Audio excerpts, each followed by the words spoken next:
আপনি কি ভাবছেন 1 লক্ষ টাকার নিচে ভালো বাইক পাওয়া অসম্ভব? কিন্তু আজকের ভিডিওতে আমি দেখাবো এমন কিছু বাইক যেগুলো দেখতে স্টাইলিশ, মাইলেজ ভালো আর বাজেটও 1 লাখ টাকার নিচে। ভিডিওর শেষ পর্যন্ত দেখুন, কারণ শেষের বাইকটা আপনাকে অবাক করে দেবে।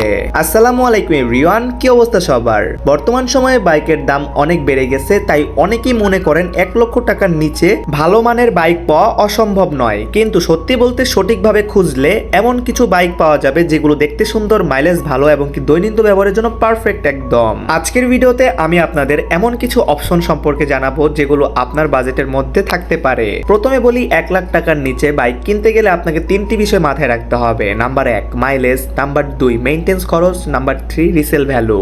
অনেক সময় আমরা শুধু লুক দেখে বাইক কিনে ফেলি, কিন্তু পরে বুঝি খরচ সামলানো কঠিন হয়ে যাচ্ছে। তাই স্মার্ট ডিসিশন নেওয়া খুব গুরুত্বপূর্ণ।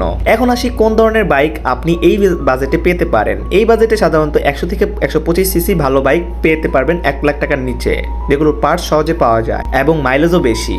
বিশেষ করে যারা স্টুডেন্ট, অফিসে যাতায়াত করেন বা দৈনন্দিন ব্যবহারের জন্য ভালো বাইক চান, তাদের জন্য এই বাজেট যথেষ্ট ভালো। এখন অনেকেই ভাবছেন স্টাইলিশ বাইক কি এই বাজেটে পাওয়া সম্ভব? উত্তর হচ্ছে হ্যাঁ, অবশ্যই পাওয়া সম্ভব। বর্তমানে কিছু কোম্পানি এমন ডিজাইনের বাইক বাজারে এনেছে যেগুলো প্রিমিয়াম লাগে এই বাজেটে। সবশেষে একটি কথা বলবো, 1 লাখ টাকার নিচে বাইক কিনতে গেলে শুধু ব্র্যান্ড না, দেখে নিজের প্রয়োজন অনুযায়ী সিদ্ধান্ত নিন। যদি আপনার দরকার হয় ভালো মাইলেজ, কম খরচ এবং দীর্ঘস্থায়ী পারফরমেন্স। ভিডিওটি ভালো লাগলে লাইক করে দিবেন, অবশ্যই চ্যানেলটা সাবস্ক্রাইব করে পাশে বেল আইকনটি অল করে দিবেন। ধন্যবাদ সবাইকে, আল্লাহ হাফেজ।